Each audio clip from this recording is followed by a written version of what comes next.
110 km par seconde. C'est la vitesse à laquelle la galaxie d'Andromède fonce vers nous en ce moment. L'univers continue de s'étendre et les galaxies s'éloignent généralement les unes des autres, mais Andromède se rue droit sur la Voie lactée comme si elle cherchait la bagarre. Ce mouvement n'a jamais eu de sens, jusqu'à maintenant. La plupart des galaxies se comportent comme des points peints sur un ballon. Gonflez le ballon et chaque point s'éloigne des autres. C'est ainsi que fonctionne l'expansion cosmique. L'espace lui-même s'étire, emportant les galaxies avec lui. Mais Andromède ignore cette règle. Elle s'approche de nous à environ 240 000 km/h, ce qui la place sur une trajectoire de collision directe avec notre galaxie. Les scientifiques connaissaient cette future collision depuis des années, mais n'ont jamais pleinement compris pourquoi Andromède surpassait l'expansion de l'univers. Aujourd'hui, ils ont découvert que les deux galaxies se trouvent au sein d'une immense nappe plate de matière noire. On ne peut pas la voir, mais on peut voir ce qu'elle attire, car elle possède une gravité.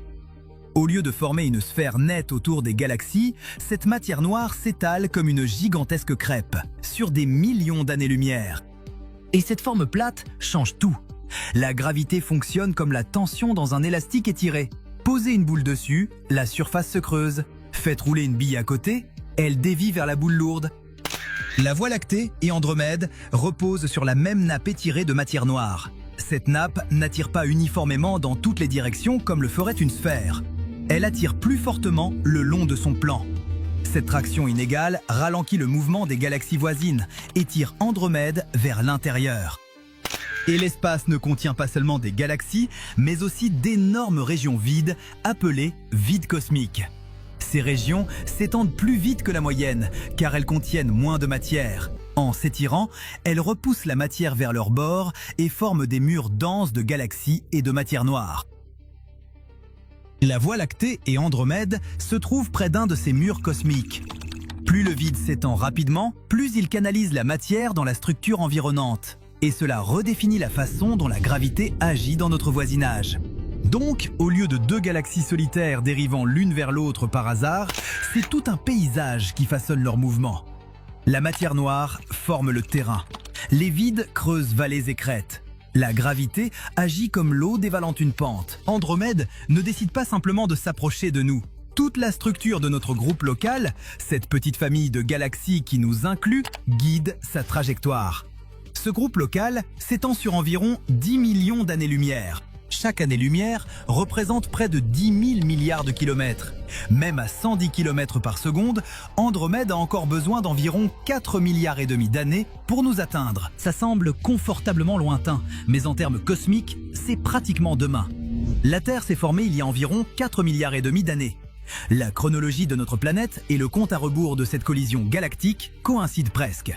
Quand les deux galaxies se rencontreront enfin, elles ne se fracasseront pas comme des objets solides. Les galaxies sont essentiellement composées de vide, et les étoiles sont séparées par des milliers de milliards de kilomètres. Lors de la fusion, la plupart des étoiles se croiseront sans impact direct, mais la gravité déformera tout. De longues queues de marée, d'immenses courants d'étoiles s'étireront comme des rubans lumineux. Des nuages de gaz entreront en collision, déclenchant de furieuses vagues de formations stellaires, illuminant les ténèbres. Sur des milliards d'années, la Voie lactée et Andromède fusionneront en une galaxie elliptique géante. Un système plus rond et plus diffus que les astronomes surnomment parfois l'Actomède. Très bien, mais qu'en est-il de nous? Le système solaire survivra probablement au chaos, mais il ne sera pas épargné.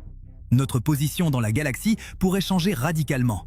Nous pourrions nous éloigner du centre galactique ou basculer sur une orbite entièrement nouvelle. Le ciel nocturne se transformera. Andromède apparaît déjà comme une tache diffuse à environ 2,5 millions d'années-lumière. Au cours des prochains milliards d'années, elle deviendra plus grande et plus brillante, jusqu'à dominer la moitié du ciel. Les étoiles se disperseront en de nouveaux motifs. Les constellations perdront leur forme. Le ciel que verront vos descendants ne ressemblera pas à celui au-dessus de vous ce soir. Pendant des décennies, les scientifiques ont supposé qu'Andromède s'approchait de nous, simplement parce que la gravité entre les deux galaxies surpassait l'expansion à courte distance. Cette explication fonctionnait, mais elle laissait des zones d'ombre. Pourquoi cette vitesse exacte? Et pourquoi cette trajectoire précise? Les nouvelles recherches montrent que le mouvement ne vient pas seulement de deux galaxies s'attirant mutuellement. Il provient de toute une architecture invisible. des nappes de matière noire et des vides en expansion façonnant l'espace comme un échafaudage derrière un bâtiment. La matière noire reste l'un des plus grands mystères de la physique. Elle n'émet pas de lumière et les télescopes ne peuvent pas la photographier directement. Les scientifiques la détectent en observant la rotation des galaxies. Les étoiles en bordure des galaxies se déplacent plus vite que la matière visible seule ne le permettrait. Quelque chose d'invisible ajoute de la gravité.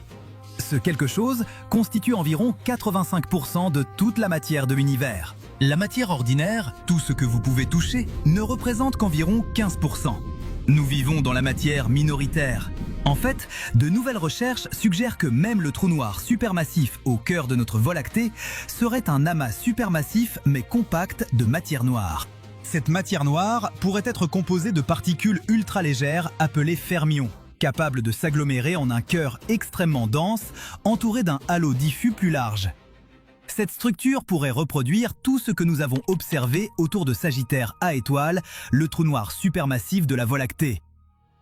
Des orbites incroyablement rapides des étoiles proches du centre à la rotation plus lente des étoiles plus éloignées dans la Voie lactée.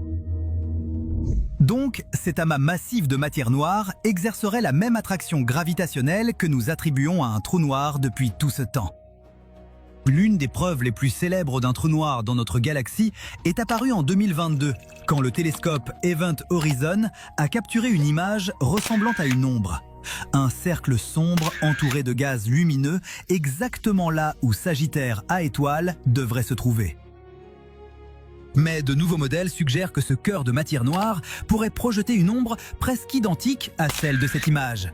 Cela signifie que notre meilleure preuve visuelle d'un trou noir pourrait ne pas être ce que nous croyons. L'étude s'appuie sur les données de la mission Gaia de l'Agence spatiale européenne, qui cartographie le mouvement des étoiles avec une précision stupéfiante. Ces données révèlent un ralentissement des vitesses orbitales loin du centre galactique, appelé déclin keplérien. Le modèle de l'amas de matière noire peut expliquer à la fois ce phénomène et le mouvement rapide près du centre, ce que les anciens modèles peinaient à faire. Avant de tirer des conclusions hâtives, les scientifiques insistent. Ce n'est pas la preuve que l'objet central de la Voie lactée n'est pas un trou noir. C'est simplement que cette explication par la matière noire semble correspondre parfaitement aux observations et pourrait même mieux expliquer certains phénomènes que l'idée traditionnelle. Les prochaines observations, notamment des examens plus détaillés des anneaux de photons que la lumière forme autour des trous noirs, pourraient aider à départager ces deux hypothèses. L'idée que la matière noire forme une vaste structure aplatie autour du groupe local redéfinit notre vision du voisinage cosmique. Au lieu d'un simple halo approximativement sphérique, il y aurait un énorme disque invisible s'étendant entre les galaxies. La forme compte, car la gravité suit la distribution de la masse. Une sphère attire uniformément dans toutes les directions et crée une force équilibrée. Une nappe aplatie attire plus fortement le long de son plan. Cette différence explique pourquoi Andromède ne dérive pas au hasard. Elle glisse le long d'un rail gravitationnel. Mais même tandis qu'Andromède s'approche, l'univers continue de s'étendre. Les galaxies lointaines continuent de s'éloigner de nous de plus en plus vite.